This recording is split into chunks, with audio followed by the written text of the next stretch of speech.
예, 임재어록 14번째 시간입니다. 제1부 행적 14 거칠고 미세함. 임재가 어느 날 보아와 더불어 시주의 집에 식사하러 갔을 때였다. 임재가 보아에게 물었다. 털 하나가 큰 바다를 머금고 겨자씨 속에 수미산이 들어간다. 이것은 신령스럽게 통하고 묘하게 작용하는 것인가? 아니면 본래 자체가 이러한가? 보아가 발로 밥상을 차서 넘어뜨렸다. 이에 임재가 말했다. 대단히 거칠구나. 보아가 응대하여 말했다. 여기에 무엇이 있기에 거칠다느니 미세하다느니 하느냐. 다음 날 다시 임재는 보아와 함께 식사하러 갔다. 임재가 보아에게 물었다. 오늘 공양은 어제와 비교해서 어떤가? 보아는 전날처럼 밥상을 걷어차 넘어뜨려 버렸다. 임재가 말했다. 맞기는 맞는다만 너무 거칠다. 보아가 말했다. 이 눈먼 작자야, 불법에 무슨 거칠고 미세함을 말하느냐. 임재는 이에 혀를 내둘렀다. 여기까지입니다. 이 임재 스님, 임재어록에 나오는 이제 이 보아라고 하는 스님은 이 마조의 제자인 이 반삼보적이라고 있습니다. 이 마조 스님의 제자인데, 이 반삼보적의 제자입니다. 이 반삼보적 문화에서 공부할 때부터 이제 이 보아라고 하는 이 스님은 좀 날카로웠습니다. 임재어록을 보면은 이 임재 스님도 이 선사들 중에서 이 날카롭기가 둘째가라면 서러울 만큼 날카로우신 분인데, 이 보아 스님한테 보면은 이제 그냥 말입니다. 이런 식으로 좀 당해요. 보면 이런 식으로 좀 당합니다. 이제 임재 스승이 이제 황벽 희운선사인데, 이 황벽 문화에서 공부를 해서 이제 법을 펼치러 간 곳이 이제 이 진주라고 하는 곳인데, 진주 임재원인데, 진주라고 하는 이 지역에 가서 이 보아라고 하는 스님을 만나게 됩니다. 이제 역사적인 사실로 보면, 임재 스님이 초기에 이 진주에서 법을 펼칠 때 이 보아 스님이 많이 도와주죠. 근데 이제 이때 이 보아라고 하는 이 스님은 뭐를 하고 다녔냐?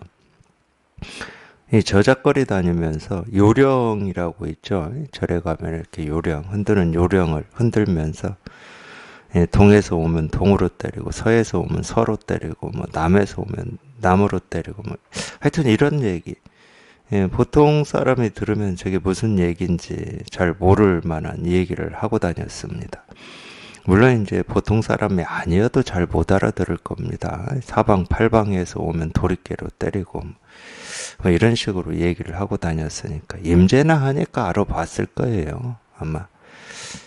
임재가 이제 이런 소식을 듣고 이 보아라고 하는 이 스님이 이제 이 스님이라고 하기도 좀 뭐했죠. 저작거리에서 그러고 다니니까 보통 사람들은 전부 이제 좀 정신이 조금 모자란 사람이다 이렇게 여겼었고, 아마 임재나 하니까 보통 스님이 아니구나 하고 자기 문화에 있는 이 스님을 시자를 보냅니다. 저작거리에 가서 그런 걸 하고 있는 사람을 보거든 그냥 멱살을 잡고 아무 곳에서 오지 않을 때는 어떻게 할 겁니까? 이렇게 물으라고 그랬어요, 임재가.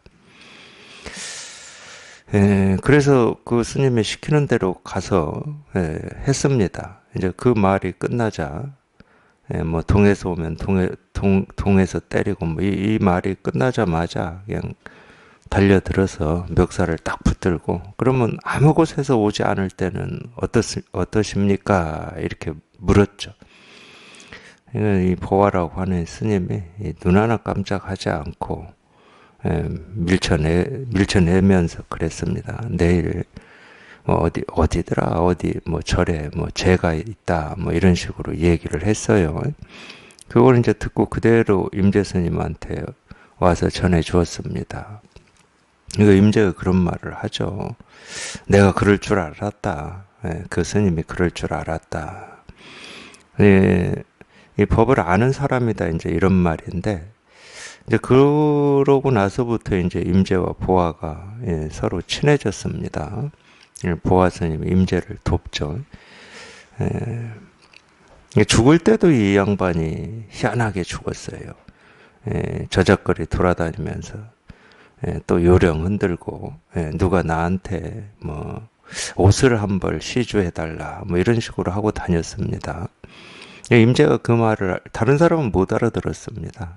못 알아들었는데 임재가 알아듣고 관을 하나 짜줬습니다. 그래서 관을 메고 다니면서 내가 오늘은 뭐 동쪽에 가서 죽겠다 뭐 다음 날은 또 메고 다니면서 서쪽에 가서 죽겠다 뭐 이런 식으로 죽을 때도 희한하게 하여튼 그런 이 전설적인 이야기가 전해 내려오는 이제 스님 중에 한 분인데 자기 스승 돌아가실 때도 좀 그랬습니다. 돌아가실 때도 싹 쓸어버리고 그냥 이 법만 이렇게 딱 드러내는 뭐 이랬는데 어찌 보면은 모르는 사람이 볼 때는 꼭 그렇게 해야 된다는 건 절대 아닙니다. 그러니까 이 법이라고 하는 게 좀 그런 면이 있어요. 우리가 이 보통의 이 세간의 눈으로만 보면은 이해가 안 되고, 저게 맞나? 뭐 이럴 수도 있고, 또 어떤 때는 보면은 이 세간의 눈으로 봐도 참 너무 온화하고 부드럽다. 뭐 이럴 수도 있는 거고, 이 세간의 이 기준이나 눈이나 자기 경험이나 지식이나 틀로는 맞는 것도 있고 맞지 않는 것도 있고 그럴 겁니다. 왜냐하면 그런 모든 기준을 넘어서서 있는 거기 때문에.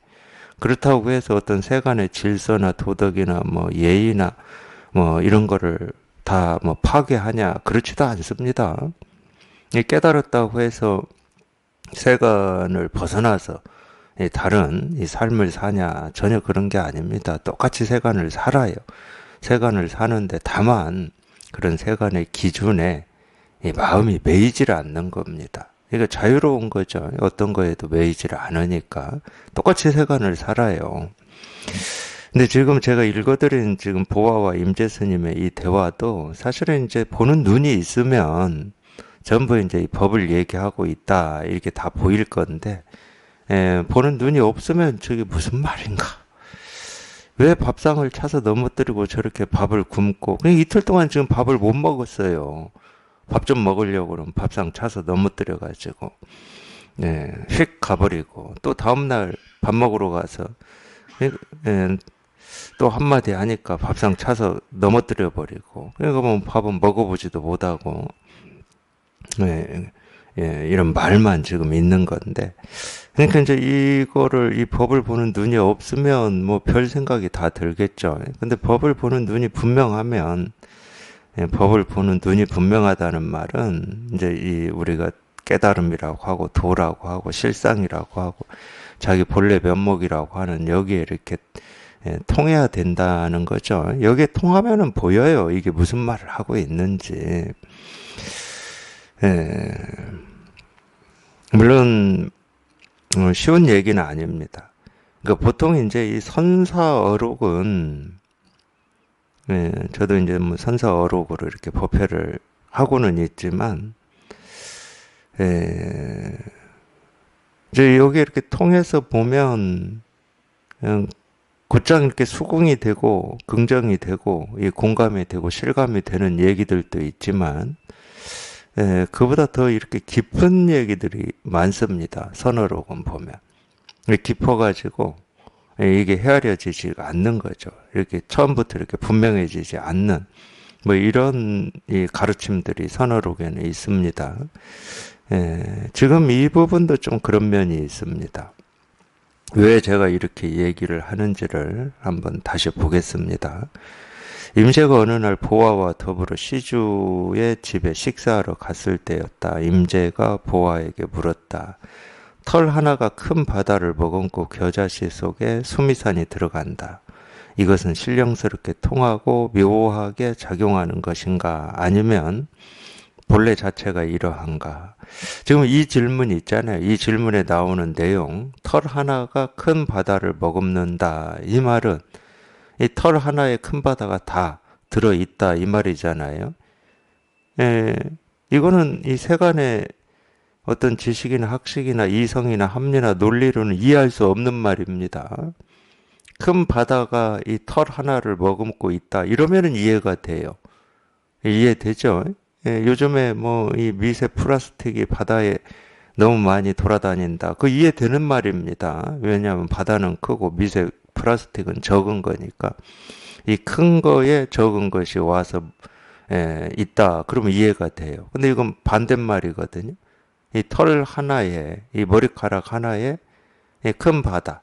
우리가 살고 있는 이 지구에 바다가 통째로 다 들어있다. 이러면 이건 이해가 안 되죠. 분별로 헤아려서 알 수 있는 말이 아닙니다. 이 두 번째도 마찬가지예요. 겨자씨 속에 수미산이 들어간다.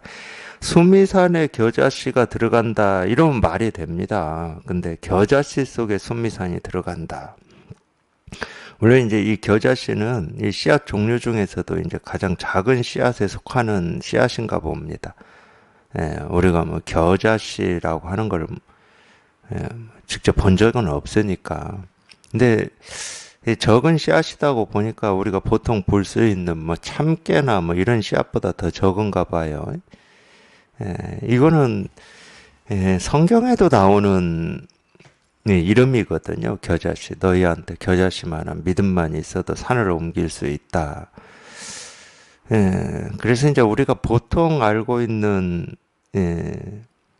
우리나라에서 먹고 있는 그 겨자 있잖아요. 그 씨인 줄 알았는데 중앙아시아나 서아시아에 이 겨자라고 하는 이 식물이 있다고 그럽니다. 그 씨가 아주 작다고 그래요. 그래서 굉장히 작은 씨앗이라고 그럽니다. 이게 그 작은 씨앗 속에 수미산이 들어간다, 뭐 무등산이 다 들어간다, 지리산이 다 들어간다. 이거는 이해할 수 있는 말이 아닙니다.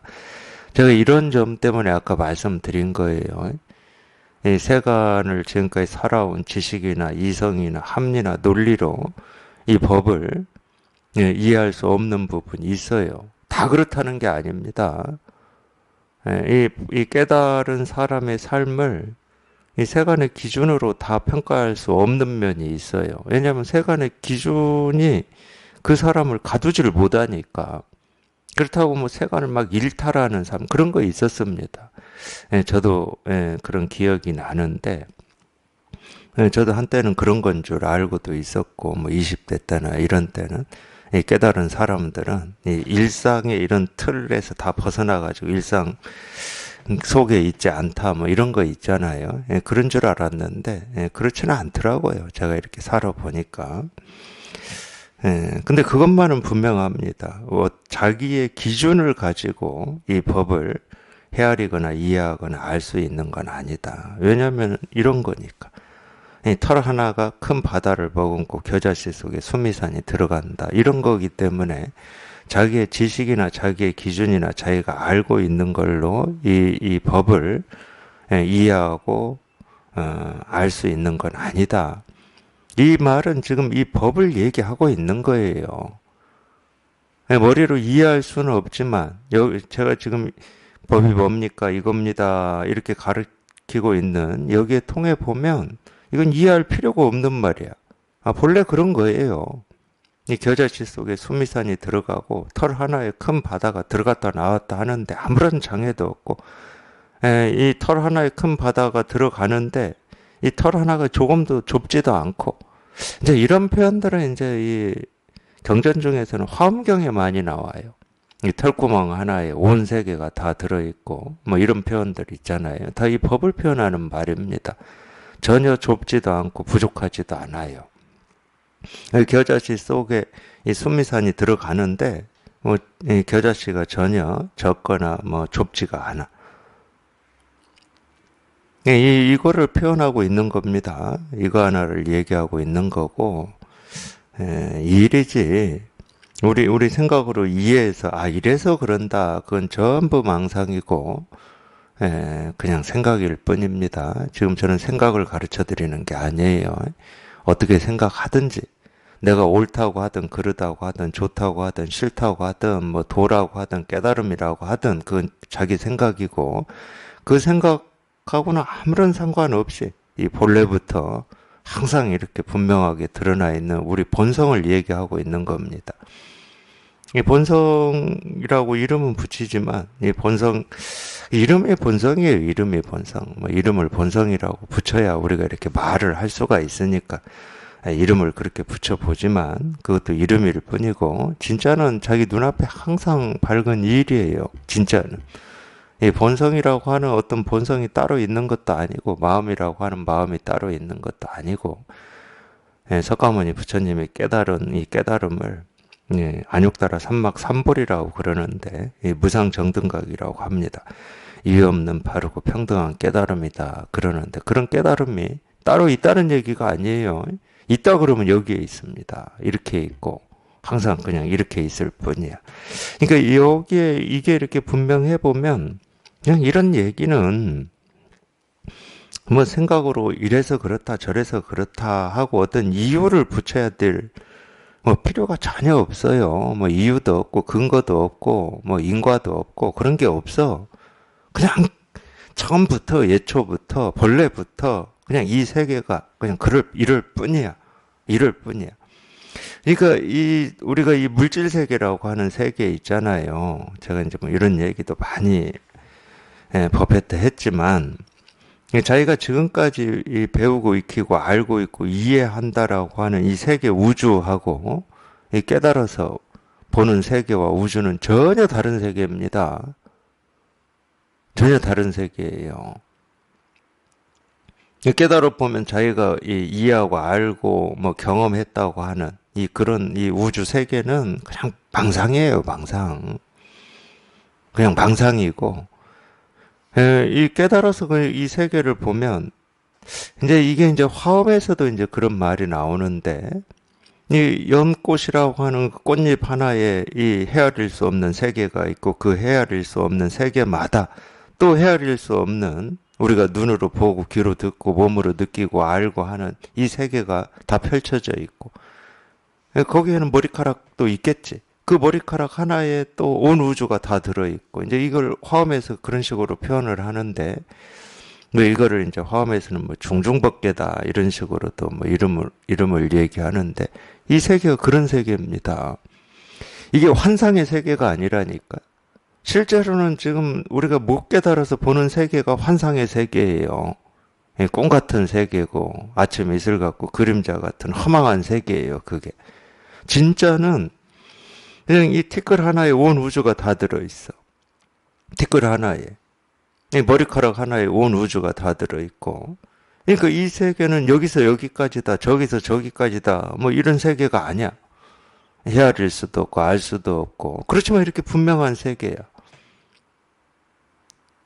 그래서 무진이라는 표현도 쓰는 거고 무변이라는 표현도 쓰는 겁니다. 무량이라고도 하죠. 불교에서 그런 표현들을 많이 씁니다. 왜냐하면 끝이 없으니까. 끝이 없어. 시작도 없고. 근데 이렇게 분명하다니까. 알 수는 없는데 이렇게 분명해. 어디서 어디까지다라고 할 수가 없는데. 근데 우리 분별이라고 하는 건 의식이라고 하는 거는 지금 우리가 이 시계라고 하는 사물을 보잖아요. 이 테두리가 딱 지어져야 됩니다. 안 지어지면은 우리가 이걸 분별할 수가 없는 거예요. 테두리가 딱 지어져야 이걸 시계다. 이런 모습이다, 네모다, 동그라미다, 세모다 이럴 수 있는 거거든요. 이제 변이 있다 이 말입니다. 이렇게 테두리가 있다, 가장자리가 있다. 우리가 분별할 때는 그러니까 그거밖에 못 보는 겁니다. 그래서 이 몸뚱아리도 이렇게 테두리가 지어져 있잖아요. 그러니까 이 테두리 지어진 이 몸뚱아리 이만큼이 나고 이 테두리 밖을 남이라고 그러고 세상이라고 그러고 사회라고 하고 객관이라고 하는 겁니다. 그게 다 분별심을 가지고 이 얘기를 하고 있는 건데, 우리가 이 진실에 한번 통해 보면 이 세계는 그렇게 분별되는 세계만으로 되어 있는 세계가 아니야. 그렇게 분별되는 하나의 모습에 그냥 우주가 통째로 다 들어있어. 그래서 제가 도가 뭡니까? 이겁니다 하고 이렇게 손가락 하나를 들어서 보여드릴 텐데, 이걸 당연히 우리가 눈이 있는 사람이라면 당연히 이게 손가락인지 다 알죠. 그거 다 분별할 수 있습니다. 다 그렇게 알고 이해할 수 있어요. 근데 제가 보여드리는 거는 제가 유치원생들한테 이게 손가락이라고 가르쳐 주는 게 아니잖아요. 이게 손가락이라고 가르치는 게 아닙니다. 그렇게 잘 분별하고 있는 그 손가락이라고 하는 이 하나의 모습에 온 우주가 다 들어있는 그걸 보여드리는 거죠. 그냥 당장 즉시 이 자리에서 그냥 온 우주를 그냥 이 손가락 하나로 다 보여드리는 겁니다. 그럼 그 온 우주가 뭐냐? 자기 본래 마음이에요. 자기 본래 마음이야. 근데 그러면 왜 그렇게 보여주냐? 그냥 자기 본래 마음을 그냥 딱 그냥 보여주지 왜 그 어렵게 이 모습으로 이렇게 보여주냐? 이 마음이라고 하는 건 말이에요. 이 도 깨달음 실상이라고 하고, 그렇게 이름 붙여서 우리가 부르고 있는 이 마음이라고 하는 거, 이 본성이라고 하는 거는요. 이 시계처럼, 죽빛처럼, 이 책처럼 모습이 있으면 이게 마음입니다 하고 이렇게 보여드릴 수가 있어요. 세간은 그렇게 공부를 하죠. 세간은 그렇게 돼 있어요. 세간은 다 모습 지어져 있으니까. 다른 말로 하면 이 세간의 공부는 다 분별의 공부죠. 근데 우리 마음이라고 하는 건 모습이 없습니다. 이 몸뚱아리만 가지고도 한번 보세요. 눈, 코, 입, 이건 전부 이렇게 모습이 있어요. 눈에 보이지는 않지만 이 우리 몸 안에 있는 이 장기도 다 모습이 있습니다. 뭐 간, 폐, 위, 뭐 대장, 소장, 뭐 다 모습이 있어요. 근데 우리가 마음이라고 할 때는 그 마음이라고 하는 이게 무슨 모습이 있습니까? 뭐 손가락도 아니고 발가락도 아니고 눈도 아니고 코도 아니고 입도 아니고 위도 아니고 폐도 아니고 간도 아니잖아요. 그렇다고 뭐 머리 속에 있는 뇌가 마음입니까? 그것도 아니잖아. 그래서 네 마음을 찾아봐라. 그럼 못 찾습니다. 찾을 수가 없지. 간 찾아봐라. 그러면 찾을 수 있어요. 네 발가락 찾아봐라. 찾을 수 있다니까. 왜? 우리는 분별하는 눈이 있고 의식이 있으니까 찾을 수 있어. 근데 마음 찾아봐라. 못 찾습니다. 모습이 없기 때문에 그래요. 근데 모습이 없다고 해서 이 마음이라고 하는 게 없는 거냐? 그렇게 말할 수는 없잖아. 그렇게 말할 수는 없어. 아무리 우리가 불교를 모르고 뭐 종교를 모르고 마음 공부를 모른다 하더라도 사람이라면 그 정말로 우리가 뭐 정상을 어디서 어디까지 정상이라고 해야 될지는 모르겠지만 그래서 보통 이 정상적인 사람이라면 마음 없어 이럴 사람은 없습니다. 마음이라는 물건은 없고 모습은 없지만 분명히 마음을 쓰고 살고 있거든. 마음이 뭔지는 모르는데 자기가 쓰고 살고 있어요. 사실은 이 깨달음이라고 하는 게 그거하고 정말 똑같습니다. 이렇게 모습은 없는데 분명한 거예요. 모습은 없어. 그러니까 우리가 분별하고 살 때도 마음이 뭐냐 모른다니까. 어디 있냐 몰라. 어떻게 생겼냐 모릅니다. 근데 없다고 생각은 안 들어. 그런 느낌은 안 들어. 이 깨달음이라고 하는 것도 그래요. 그래서 모습으로 가르쳐 드릴 수가 없습니다. 모습이 없기 때문에. 그리고 모습이 있다 그러면 그거는 진리가 될 수가 없죠. 왜? 그렇게 모습 지어진 것이 진리면 그런 모습이 아닌 이런 모습들은 진리가 아니게 돼버리기 때문에 진리라는 말을 쓸 수가 없죠. 실상이라는 말을 못 씁니다.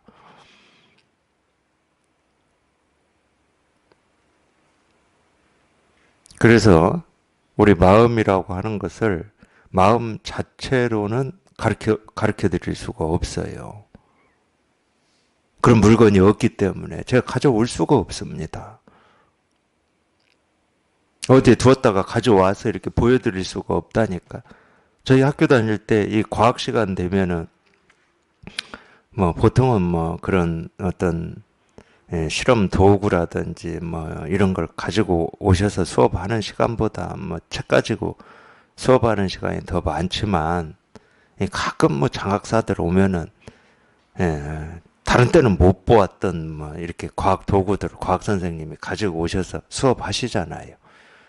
그럴 때 우리가 이제 그것을 처음 봅니다.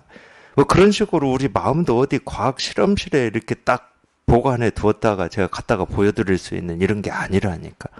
어디 히말라야 산속 밑에다가 딱 이 신비스럽게 가둬놨다가 제가 가서 들고 올 수 있는 이런 물건이 아니에요. 있다 그러면 항상 있는 것이 누구한테나 저한테만 있고 뭐 석가모니 부처님한테만 있고 다른 사람한테는 없는 마음을 제가 가르쳐 드리는 게 아니죠. 똑같이 누구나 사람이라면 똑같이 이거 하나 다 가지고 있습니다. 이 마음 하나 다 가지고 이거 하나 쓰고 있어요. 그래서 이 마음 자체를 제가 보여드리고 이 마음 자체를 이거다 저거다라고 얘기해 드릴 수는 없는데 이 마음이라고 하는 게 그럼 우리 본성이라고 하는 게 어떻게 드러나냐? 자기 스스로는 있다고 할 수도 없고 없다고 할 수도 없어. 모습이 없으니까. 근데 다행히 이게 참 다행이라면 다행이고 뭐 이런 말도 뭐 다행이라고 해야 될지 어쩔지 모르겠지만 우리가 보고 듣고 느끼고 경험하는 온갖 모습, 소리, 색깔로 내 삶에서 한시도 끊어짐 없이 경험하는 뭐 이런 거 있잖아요. 그걸 우리가 모습, 소리, 색깔, 경험 뭐 이런 거라고 하잖아요. 지금까지 내가 살면서 겪었던 어떤 것으로든 다 겪었던 모든 것으로 이 마음이라고 하는 게 자기를 드러내는 거예요. 참 이게 희한하고 신기하고 불가사의한 일입니다. 그게 모습이든 소리든 색깔이든 뭐 손가락을 움직이든 숨을 들이쉬든 내쉬든 말을 하든 침묵을 하든 책상을 두드리든 이 하나하나로 자기를 드러내는 거예요. 이 마음이라고 하는 게 이거를 보통 뭐 쓴다 이렇게도 표현하고 뭐 작용한다 이렇게도 표현하는데 그런 말 빼버리고 그런 말 다 빼버리고 그러니까 이렇게 드러난다니까. 이렇게 드러나. 그러니까 제가 이겁니다 하고 이렇게 가르쳐 드리는 겁니다. 뭐 수수께끼처럼 내가 이렇게 할 테니까 너희는 찾아라 이런 말이 아니라니까. 그냥 곧장 이겁니다 하고 곧장 얘기해 드리는 거예요. 곧장. 부처가 뭐냐 이겁니다 하고 이렇게 곧장 얘기해 드리는 겁니다. 희한하게도 이렇게 드러나요. 알 수는 없어. 왜 이렇게 드러나는지. 그건 아무도 몰라. 이건 알 수 없어요. 무슨 이유가 있냐? 몰라 그런 거는. 뭐 있는지 없는지도 몰라. 우리 우리 의식을 떠나 있는 거라니까. 알 수는 없는데 이 온갖 모습, 온갖 소리, 온갖 내 삶의 경험으로 이렇게 드러나기 때문에 여기 이런 데서 이렇게 한번 딱 그걸 이제 통한다고 그러고 개합한다고 그러는데 이런 데서 한번 딱 통하면 그냥 확인이 되는 거예요. 확인이. 내가 그렇게 찾고 구하고 얻고자 했던 이 깨달음 도 실상이라고 하는 게 그냥 저절로 확인이 돼. 그냥 확인이 돼. 그래서 이 세상 우리가 뭐 자기 뜻과 의지를 가지고 살 때도 있고 그냥 무의식적으로 살 때도 있고 뭐 그러잖아요. 우리 삶이라고 하는 게 상관은 없습니다. 어떤 뜻과 의지를 가지고 살든 어떤 무의식적으로 살든 이 살면서 경험하는 모든 일이 자기가 찾고 구하고 얻으려고 했던 그냥 일이었어. 이거 하나를 모르고 지금까지 살고 있었던 거예요. 끊임없이 쉼 없이 끊어짐 없이 모습으로, 소리로, 색깔로, 온갖 이 삶의 경험으로 이거 하나 가르치고 이거 하나 들려주고 이거 하나 말해주고 있었는데 자기 스스로만 이 허망한 생각을 집착해가지고 엉뚱하게 이걸 찾는다, 구한다, 얻는다 이러고 다녔을 뿐이야. 이건 구할 것도 없고 찾을 것도 없고 얻을 것도 없었어. 그냥 지금 당장 눈앞에 항상 이렇게 분명한 거야. 당장. 언제 어느 때나.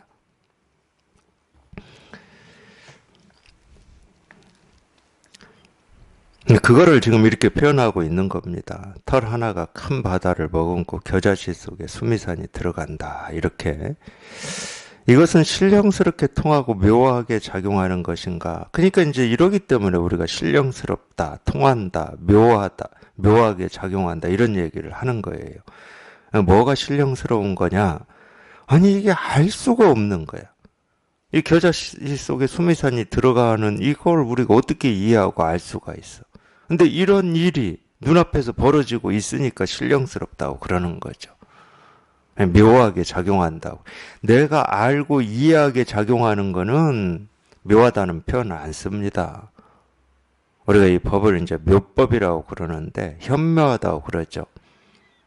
이 현묘한 어떤 작용이 있는 게 아니고 우리 생각으로 우리가 알고 이해하는 이런 게 아니기 때문에 묘하다고 그러는 거예요. 그러니까 이런 일이 신령스럽게 통하고 묘하게 작용하는 것인가? 이거는 신령스럽게 통하고 묘하게 작용한다는 말은 이 세계의 실상이 그렇다는 거예요. 그래서 이 말을 뒤에 씁니다. 아니면 본래 자체가 이러한가? 똑같은 말이에요. 본래 자체가 이러하다는 말이나 신령스럽게 통하고 묘하게 작용한다는 말이나 똑같은 말입니다. 다 지금 이 법을 표현하고 드러내는 거예요. 이렇게 물으니까 보아가 발로 밥상을 차서 넘어뜨려 버렸거든. 제가 이제 이 부분 때문에 이 선어록의 이런 이 대화가 이 깊이가 있다. 이제 이런 얘기를 하고 있는 겁니다. 아니, 이 법을 표현하고 이 법을 말하고 있는데 이 보아는 왜 발로 밥상을 차서 넘어뜨렸는가? 뭐 이렇게 또 이런 생각이 들 수가 있잖아요. 신령스럽게 통하고 묘하게 작용한다. 이 본래 자체가 그러하다. 이게 다 이 법을 표현하는 말이거든. 앞에도 그랬지만. 근데 이 법을 표현하고 법을 드러내는 이 말을 하고 있는데 이 보아는 오히려 밥상을 발로 차서 넘어뜨려 버렸어요. 근데 임재가 이에 말합니다. 대단히 거칠구나 이렇게 말해요. 이 말은 무슨 얘기냐? 보아가 발로 밥상을 차서 넘어뜨린 것이 우리가 이렇게 분별로 이해하고 알듯이 뭐라고 해야 됩니까? 만약에 세간에서 이랬다 그러면 이거는 세간에서는 이렇게 하면 뭐라고 무슨 말을 듣죠?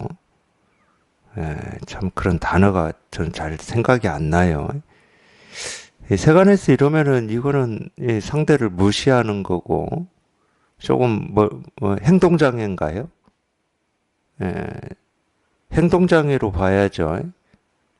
근데 임재의 말을 보면은 그렇게 안 보고 있습니다. 대단히 거칠구나 이렇게.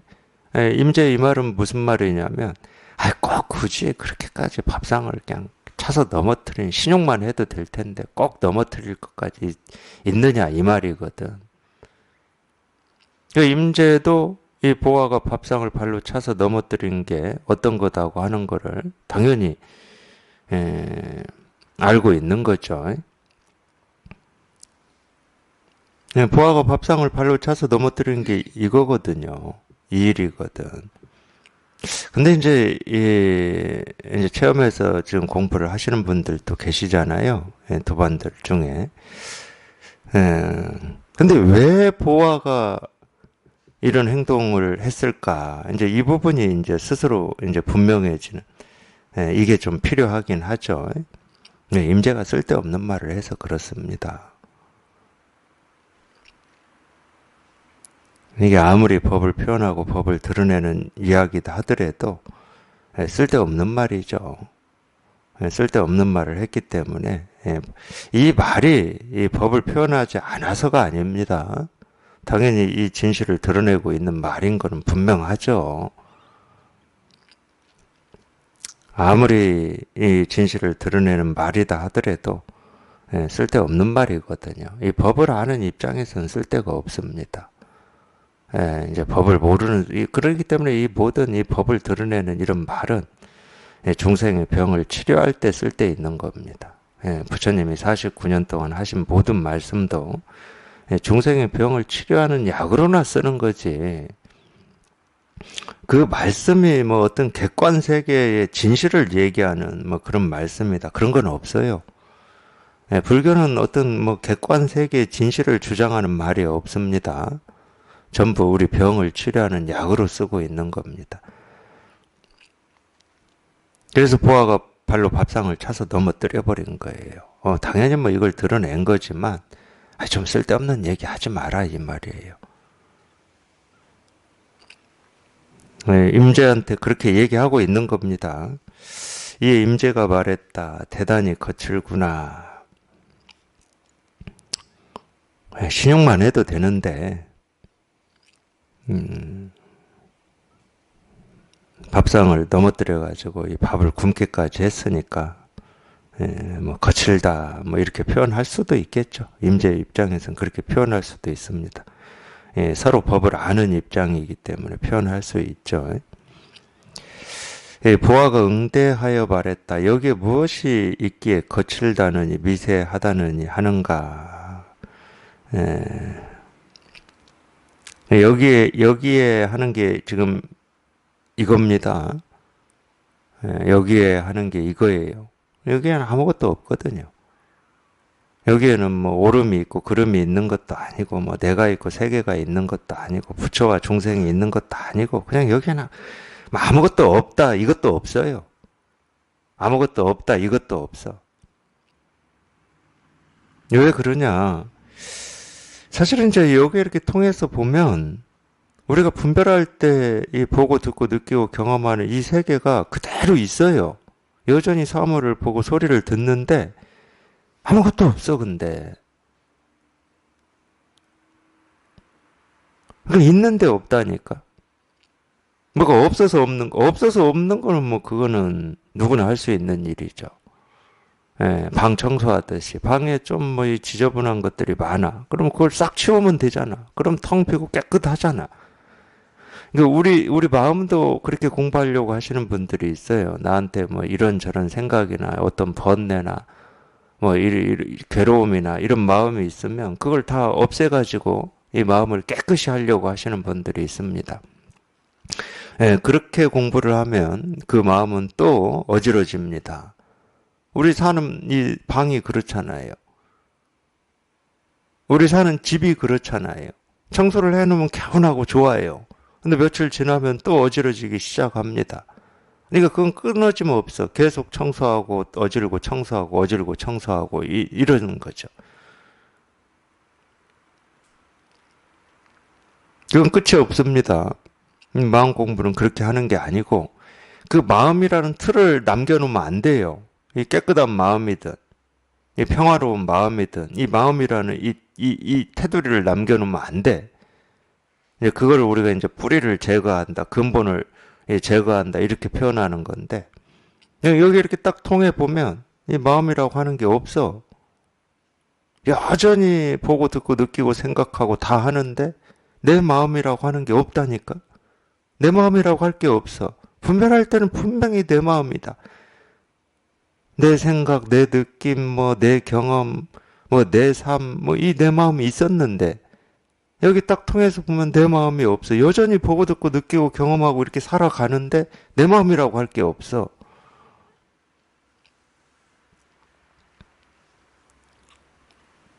그거를 보아가 여기에 하는 표현으로 지금 하고 있어요. 여기에 이렇게.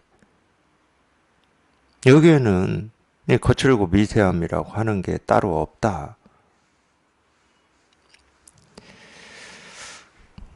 임재가 이제 입을 닫아버렸습니다. 물론 처음부터 입을 닫았으면 됐죠. 처음부터 그럴듯하게 이 법을 드러내는 말을 안 했으면 됩니다. 옛날부터 그랬어요, 선사들이. 이 길 가다가 법을 아는 사람한테 법 얘기하지 말라고 그랬죠. 왜 뺨 맞는다고. 근데 이거는, 이런 얘기는 이제 이 진실을 통해서 이 법이 조금 더 이렇게 분명해지고 자기 분별 망상이 좀 이렇게 조복이 돼야 이런 말을 조금 실감하고 공감할 수가 있습니다. 그 전에는 이 법이라고 하는 것을 이렇게 말로 그럴듯하게 좀 이렇게 표현을 하고 옅법한 말이 있을 것 같은 느낌이 있거든요. 느낌이. 이 법을 표현하는 옅법한 말, 뭐 이런 게 있어요. 그게 사라지면 이 법이라고 하는 거는 법이라고 할 게 따로 없어. 이 금강경에 많이 나오듯이 진실로 얻을 법이 없다. 말할 만한 법이 없다. 금강경에 그런 말을 수도 없이 하고 있죠. 말할 만한 법이 없어요. 옅법한 법이 따로 없어. 있다 그러면 그냥 이렇게 있어. 이렇게 있어. 옅법한 법이 있는 게 아니고 그냥 이렇게 있다니까. 온갖 모습이 그냥 이 법을 다 저절로 드러내고 있어. 내가 보고 듣고 느끼고 경험하는 온갖 모습, 소리, 색깔이 이 세계가 이 법을 다 드러내고 있는데 뭐하러 이 법을 말을 해야 됩니까? 말할 필요가 없는 거지. 보아의 얘기는 그거예요, 지금. 쓸데없이. 지금 이 무정물이, 이런 무정물이 다 설법을 하고 있는데, 왜 쓸데없이 법에 대해서 말로 이러니 저러니 하고 있느냐, 이 말이죠. 그럼 저는 왜 하고 있겠습니까? 물론 이렇게 법에 대해서 이러니 저러니 하고 있는 것 자체가 쓸데없는 말이에요. 그건 맞습니다. 근데 이 쓸데없는 말을 왜 하냐? 중생의 병이 있기 때문에 합니다. 병이 없는 사람한테는 안 해요. 병이 없는 사람한테는 안 합니다. 할 필요가 없잖아요. 이 병 없이 건강한 사람한테 왜 약을 먹입니까? 병 있는 사람한테 약을, 이게 약이다 하고 약을 선전하는 거지. 그리고 또 안 하는 경우가 또 있습니다. 병이 있긴 있는데, 깨달아 보면 이 중생의 병은 다 보이죠. 당연히 보이죠. 병이 있긴 있는데, 자기가 이 약을 찾고자 하는 어떤 요구나 욕구가 없는 사람한테는 법 얘기 안 합니다. 할 필요가 없어요.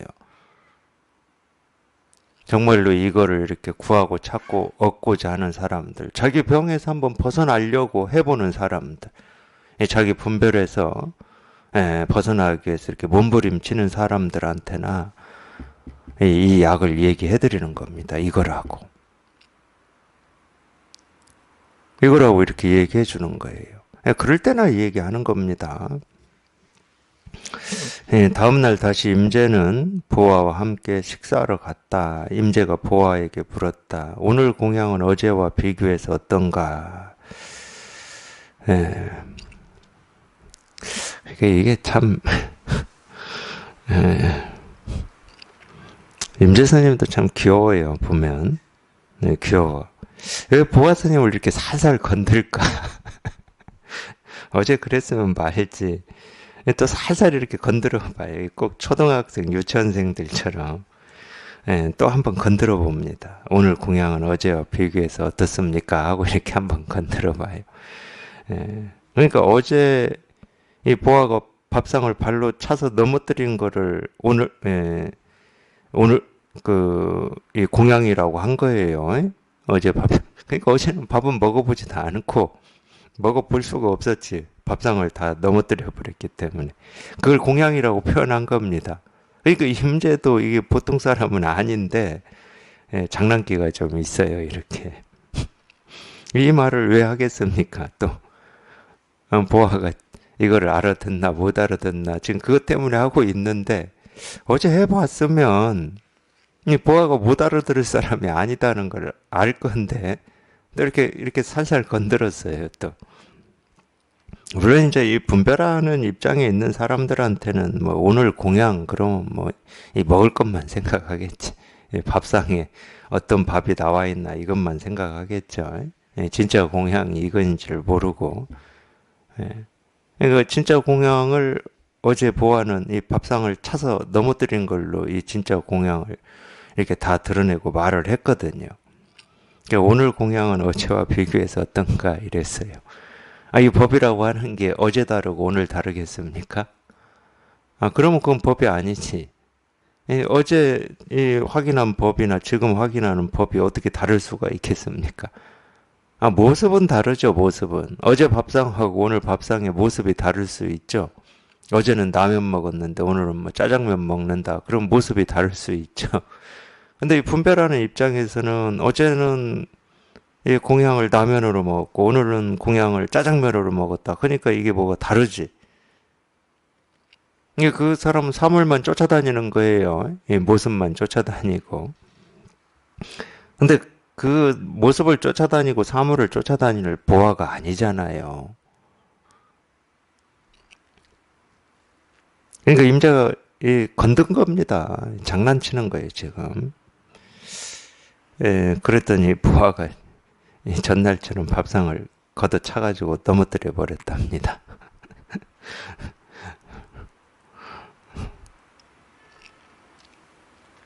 그냥 보아도 재밌어요.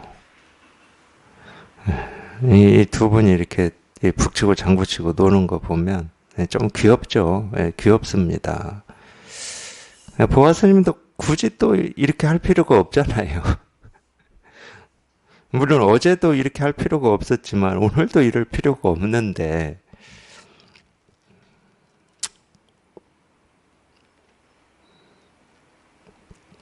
첫 번째는 밥상을 걷어차 넘어뜨린 게 일이죠.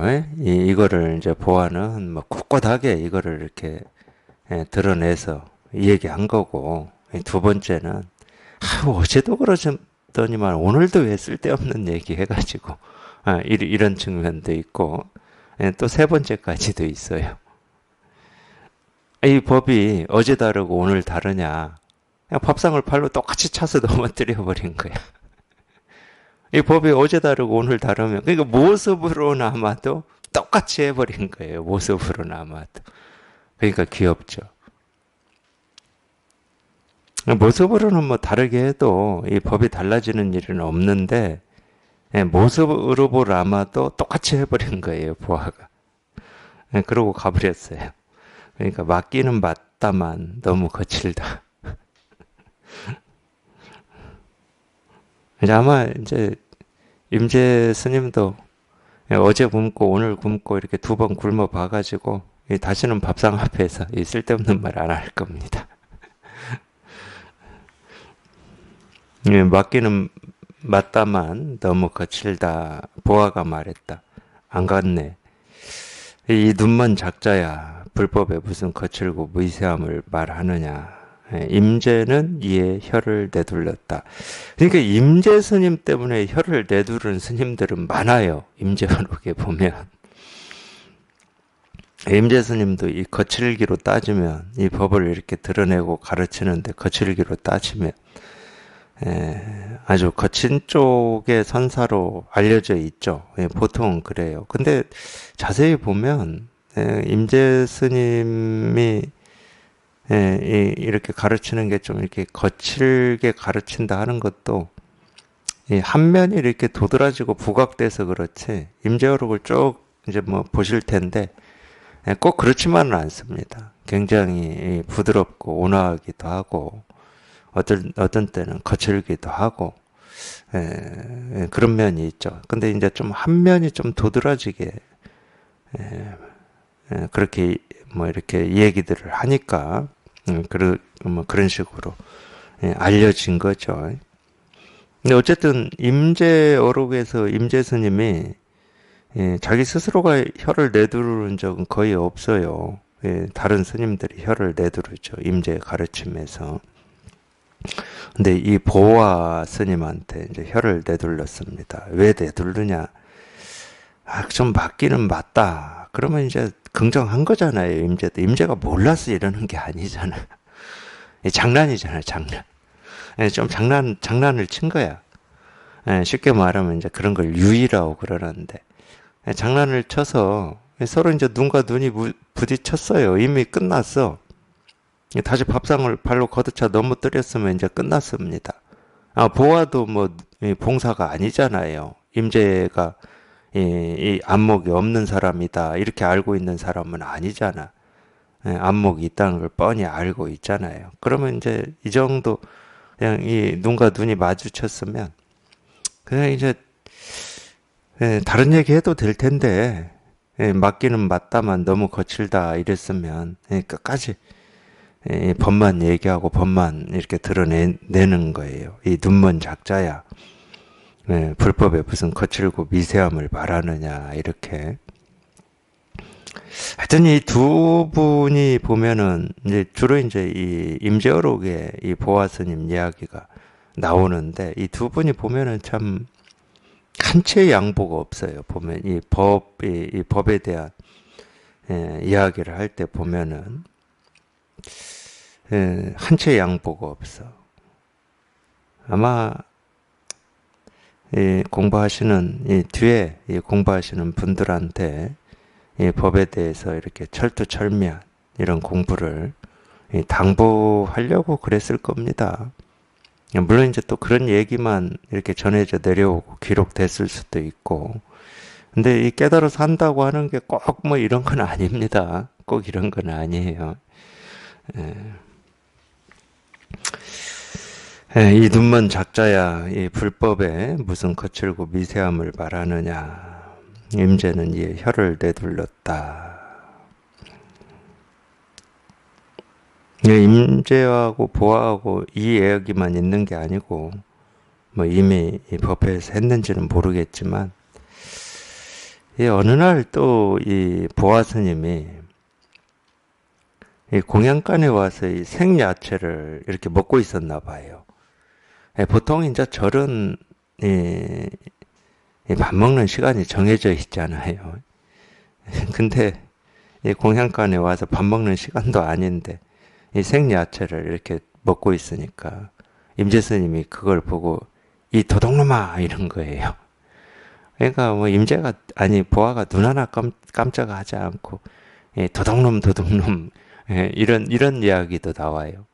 그러면 임재어록에 그런 얘기가 나오면은 보통 저게 무슨 얘기일까? 왜 저런 거를 이 선어록에 써놨을까? 사실은 이제 깨달아서 이 안목이 없는 사람들은 다 그렇게 생각하겠죠.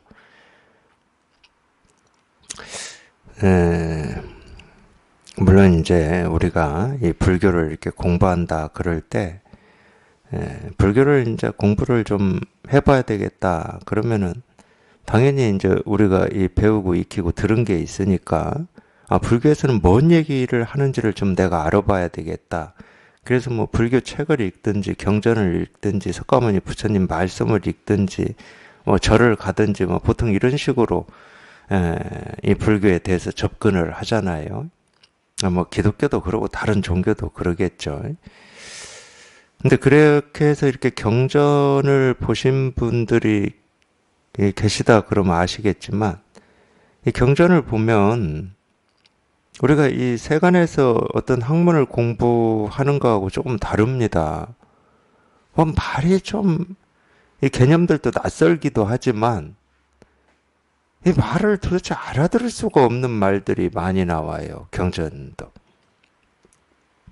장황하기도 하고 반복되기도 하고 금강경이라고 하는 그 짧은 경전도 그러잖아요. 알아들을 수 없는 말들이 많이 나와. 근데 선어록은요 더 그래요. 그래서 우리가 이 선어록이나 이 경전을 깨닫지 않고 읽으면 그건 읽는 게 아닙니다. 그냥 자기식대로 이렇게 해석하고 자기식대로 막히고 이럴 뿐이지 읽는 게 아니에요. 그러니까 그런 이 임재 보아의 생야채를 먹는데 이 도둑놈아 그랬다고 보아 스님이 도둑놈 하고 나간다 뭐 이 이야기밖에 없거든. 이게 뭐야 이게? 부처님이 하신 말씀도 아니고 뭐 야채 먹었다고 야채 좀 먹는다고 도둑놈이라고 했다. 그랬더니 또 도둑놈 하고 나간다. 이게 뭐야 이게? 아무 내용이 없어. 아무 뜻도 없고. 뭐 동화책도 아니고 그렇다고 뭐 무슨 환타지도 아니고. 그러니까 그런 건 읽어봐 봐야 뭐 아무 도움이 안 돼요. 저희가 여기 이렇게 통해서 이 눈이 있을 때 이제 그런 말들이 아 이게 이런 얘기구나 하고 이렇게 공감이 되고 실감이 될 뿐이지 오늘 한 부분도 마찬가지입니다. 도대체 뭐 밥상만 2번 걷어차서 너무 때려버린 거예요.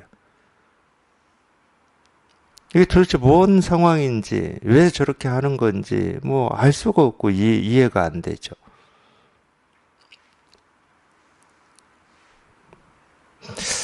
그래서 이제 보통은 뭐 경전도 예, 그냥 외우든지 독송을 하든지 아니면은 뭐 열심히 이렇게 쓰든지 뭐 이런 식으로 하죠.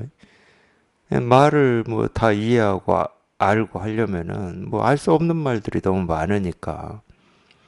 예, 물론 이제 우리 의식이라고 하는 거는 이 알 수 없는 말도 자꾸 연구하고 골똘히 쳐다보고 하다 보면 이 자기 나름의 어떤 이치 같은 게 생겨요. 참 희한해. 그래서 뭐 그런 이치로 또는 어떤 역사적인 사실로 예, 그런 걸 설명하고 이야기하시는 분들도 있지만 예, 이치나 뭐 어떤 도리 이야기하는 게 아닙니다. 예, 경전도 그렇고 선어록도 그렇고 어떤 이치를 얘기하는 게 아니에요. 전부 우리 분별로는 알 수 없고 이해할 수 없는 이 진실을 예, 그런 말로 예, 가르치고 있을 뿐이에요. 그러니까 이 경전은 말로 가르치는 거예요. 저는 이걸로 가르치는 거고. 그러니까 말로 가르치는 거하고 제가 이 손가락으로 가르치는 거하고는 똑같습니다. 근데 말로 가르치는 것은 우리가 말에 익숙해져 있으니까 그 말 뜻을 자꾸 헤아려 보려고 하는 건데 말 뜻을 헤아려 가지고 이 경전에서 가르치고자 하는 이 진실을 우리는 절대로 깨달을 수가 없어요. 말로 가르치는 거하고 이걸로 가르치는 거하고는 똑같은 거거든. 그러니까 말이라고 하는 어떤 도구 수단으로 그냥 이 진실을 우리가 알 수 없는 이 진실을 가르치고 있을 뿐이고 저도 마찬가지예요. 그냥 이걸로 가르치는 겁니다. 그냥 이 모습으로 이 손가락 하나로 가르치고 이 책상을 두드리는 이 소리로 가르치고 있을 뿐이거든. 그러니까 이거를 경전에서는 말로 그렇게 많이 써놓은 거예요. 좀 알아들어 보라고. 이거 하나 좀 알아들어 보라고. 말 보지 말고, 이 말의 뜻을 보지 말고, 그 말로, 그 문자로 가르치고자 하는 건 이거밖에 없거든. 왜, 이게 무상정등각이야, 이게. 2500년 전에 석가모니 부처님이 깨달았다고 하는 깨달은 마음이 이거거든. 이 마음은 바뀌질 않아요. 그때는 있고 지금은 없고 이런 게 아니야. 시간이 간다고 이게 바뀌는 게 아니고, 뭐 공간이 바뀐다고 이게 바뀌는 게 아닙니다. 우리가 분별하는 거는 시간이 가고 공간이 바뀌면 모습이 바뀌어요. 가만히 있어도 모습이 바뀝니다. 봄, 여름, 가을로 바뀌고. 이 몸뚱아리도 자꾸 더 늙고 병들고 바뀌어요. 모든 거는. 우리 분별할 수 있는 모든 거는 생기고 사라지고 변화합니다. 그래서 이제 무상하다고 그러죠. 무상이 뭐냐? 헛되다가 아니에요. 항상하지 않다는 거죠. 바뀐다 이 말이에요. 변한다. 뭐 변하는 게 잘못됐냐? 그런 말 아닙니다.